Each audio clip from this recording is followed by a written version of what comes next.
Shalom saudara-saudara yang dikasihi oleh Tuhan.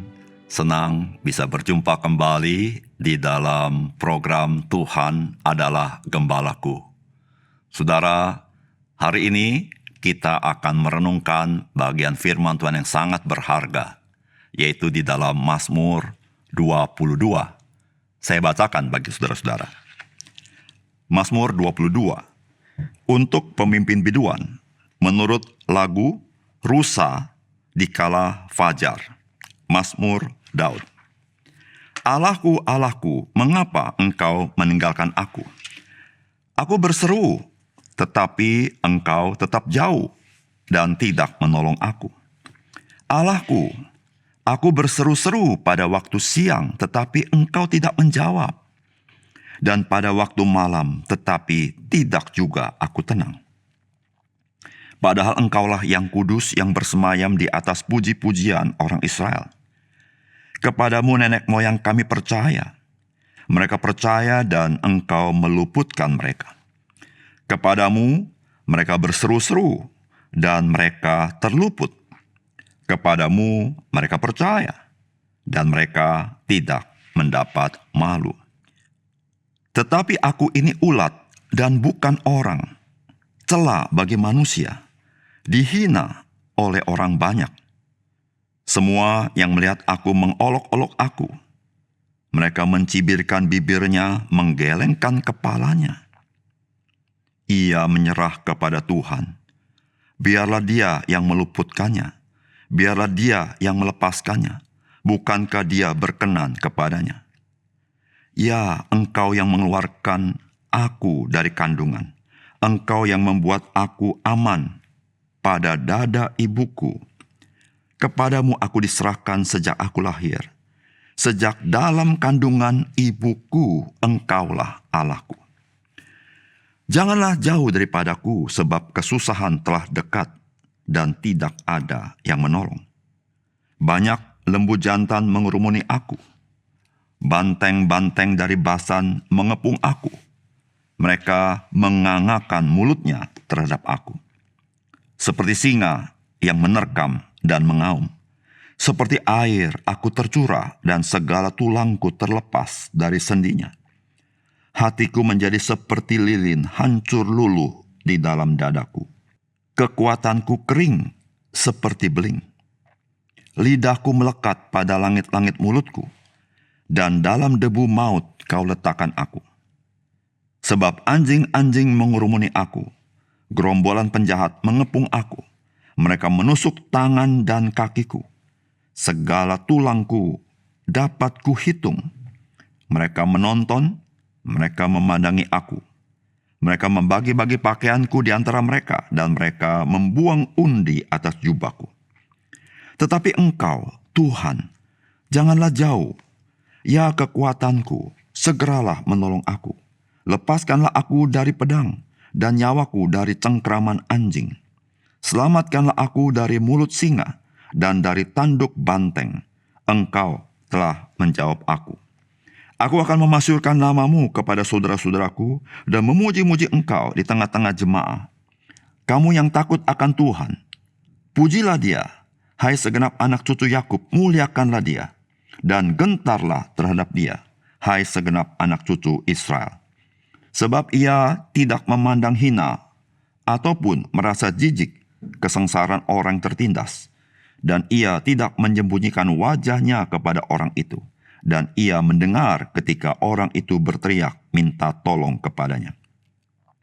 Karena engkau aku memuji-muji dalam jemaah yang besar. Natsarku akan kubayar di depan mereka yang takut akan dia. Orang yang rendah hati akan makan dan kenyang. Orang yang mencari Tuhan akan memuji-muji dia.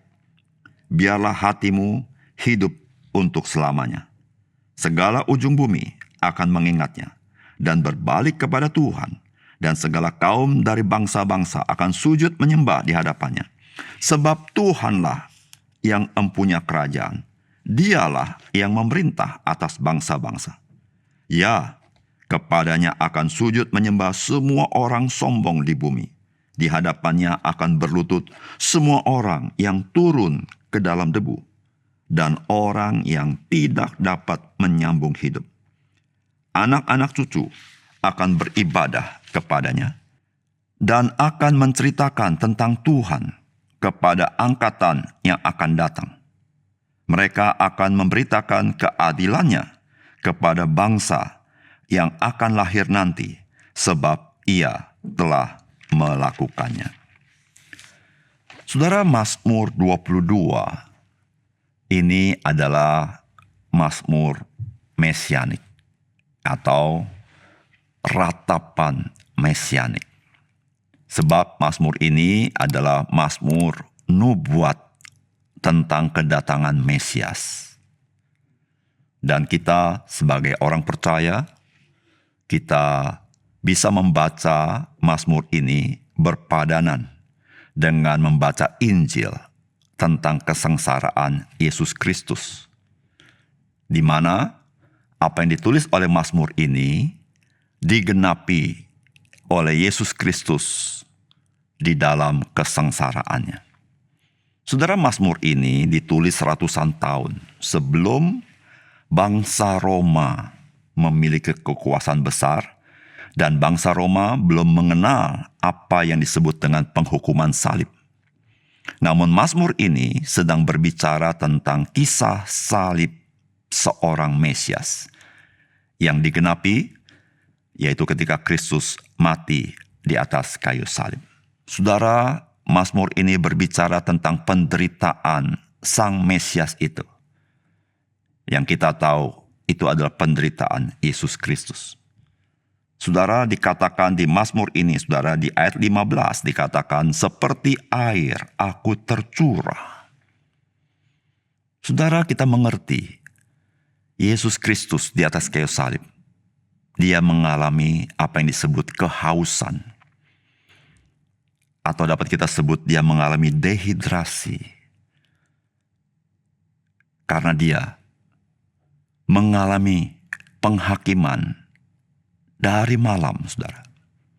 Sampai dia tergantung di atas kayu salib dan dia berkata, aku haus. Dan Mazmur ini juga berkata, dalam debu maut kau letakkan aku. Apa artinya, saudara? Itu di ayat 16. Saudara, Yesus Kristus ketika dia naik ke atas kayu salib, saudara, dia merasakan sebagai seorang Mesias, utusan Allah yang khusus itu. Dan saat itu, dia merasa terpisah daripada Tuhan. Tuhan Allah memalingkan wajahnya daripadanya. Karena dia sedang menanggung cawan murka Allah. Karena dia sedang menanggung dosa-dosa manusia. Dan Alkitab menyampaikan di dalam Mazmur ini, mereka menusuk tangan dan kakiku. Itu tercantum di ayat 17, saudara. Saudara, ketika kita baca ini, kita langsung mengerti ini adalah peristiwa penyaliban. Saudara, Yesus Kristus, tangannya dan kakinya dipaku di atas kayu salib. Seakan-akan dunia mau berkata, engkau tidak boleh berbuat apa-apa dan engkau tidak berkuasa. Kami menghentikan seluruh perbuatanmu. Saudara, itu yang terjadi di atas kayu salib. Bahkan saudara, ada bagian yang pasti saudara sangat pahami apa yang terjadi ini terjadi pada Yesus.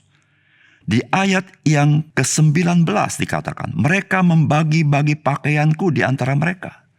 Dan mereka membuang undi atas jubahku. Saudara, ini yang terjadi ketika Yesus di atas kayu salib. Saudara, bukan saja Yesus dianiaya, tetapi barang miliknya pun dirampas, dibagi-bagikan.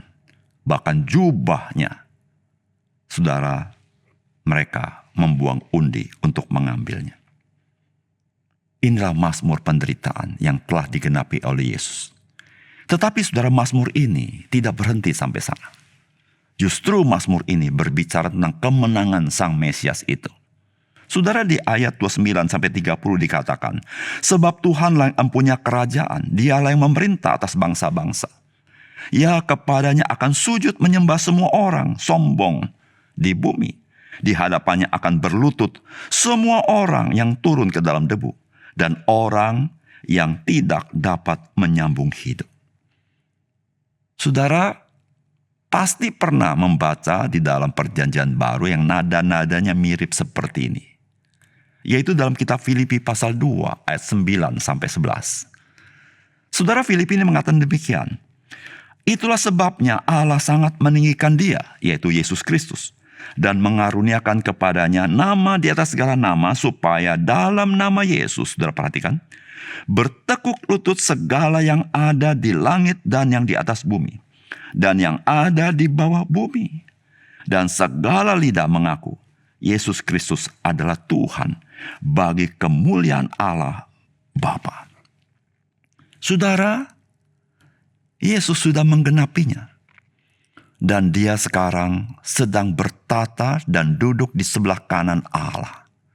Dan saudara, hari ini, sejak Yesus datang pertama kali, kita sedang mengalami apa yang disebut dengan kerajaan Allah. Apa itu kerajaan Allah? Saudara, kerajaan Allah adalah Kristus memiliki otoritas dan kuasa atas segala ciptaannya, dan segala sesuatu telah diserahkan kepada kekuasaannya, sampai satu kali dia datang kembali menjadi hakim atas segala sesuatu. Saudara, disitulah saudara-saudara, Tuhan Yesus mengatakan dalam firman-Nya, dikatakan, carilah dahulu kerajaan Allah dan kebenarannya, maka semuanya akan diberikan kepadamu. Saudara, perhatikan baik-baik. Ketika engkau hidup menyenangkan hati Tuhan, saudara, Tuhan kita, Tuhan yang tahu segala kebutuhanmu. Oleh karena itu, saudara-saudara, Rasul Paulus pernah menasihatkan berkata, marilah kita pikirkan perkara-perkara yang di atas, di mana Kristus duduk bertahta di sebelah kanan Allah. Saudara, artinya, mari kita hidup bagi Tuhan, karena Dia yang layak menerima pelayanan dan penyembahan kita. Bagi Dia kemuliaan sampai selama-lamanya. Mari kita berdoa. Bapa surga, terima kasih untuk firman Tuhan yang kami dengar saat ini. Biarlah renungan firman-Mu ini menolong kami dengan kerelaan, dengan kesungguhan, dengan sukacita, boleh melayani Raja di atas segala raja, Tuan di atas segala Tuan, yaitu Tuhan kami Yesus Kristus. Dalam nama Tuhan Yesus kami berdoa. Amin.